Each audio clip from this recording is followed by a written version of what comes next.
भाई कितने हुए? बाबा जी 150 रुपए।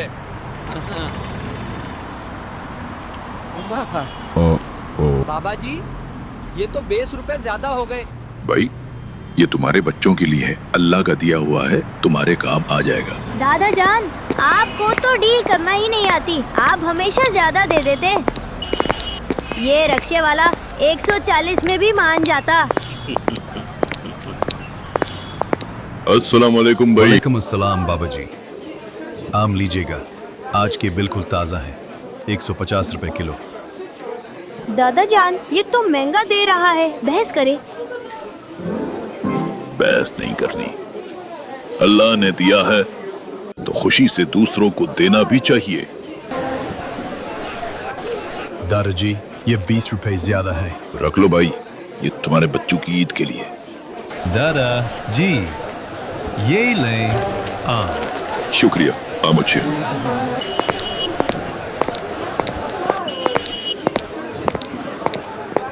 दादा जान देखी एक खिलौनों की दुकान है, प्लीज चले ना। दादा जान मुझे बस लेनी है। चलो आओ फिर अंदर चलते हैं।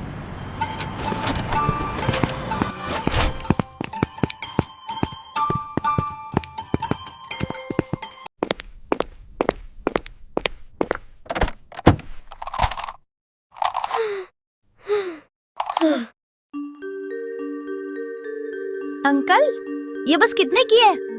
1000 रुपए, ये फिक्स प्राइस है। दादा जान प्लीज मुझे ये ले दें।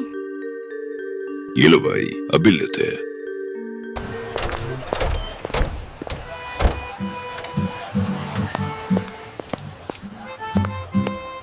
तुमने रक्शे वाले और फ्रूट वाले के साथ बहस करने की बात की, मगर उस बड़ी दुकान पर तुमने बहस क्यों नहीं की?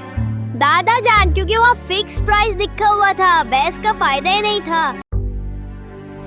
बेटा यही फर्क है, बड़ी दुकानों और ब्रांड्स के साथ हम बहस नहीं करते, मगर गरीब रक्शे वाले और फ्रूट बेचने वाले से कीमत पर लड़ झगड़ लेते हैं। हालांकि उनके चंद रुपए हमारे लिए कुछ भी नहीं होते, लेकिन उनके लिए बहुत अहमियत रखते हैं। याद रखो बेटा, अल्लाह ने फरमाया है, अल्लाह की राह में खर्च किया गया माल दुगना करके लुटाया जाएगा। असल नेकी वो है जो खामोशी से की जाए, जिसमें ना गुरूर हो न दिखावा, बल्कि दिल से मदद हो। दादा जान अब मुझे समझ आ गया है, आइंदा मैं छोटे दुकानदारों के साथ बहस नहीं करूँगा। एक लड़का, एक गार और एक जादुई दुनिया जहाँ सब खुश, सब छोटे और सब नेक, जहाँ खेल की गेंद भी सोने की थी, लेकिन जब लालच दिल में आया सब कुछ छिन गया। एक दास्तान जो सिखाती है कि अमानत में खयानत हमेशा नुकसान देती है। सोने की गेंद इमरान की कहानी देखिए सिर्फ किड्स यूनिवर्स पर। क्या आपको ये वीडियो पसंद आई? ऐसी मजीद वीडियोस के लिए किड्स यूनिवर्स चैनल को अभी सब्सक्राइब करें।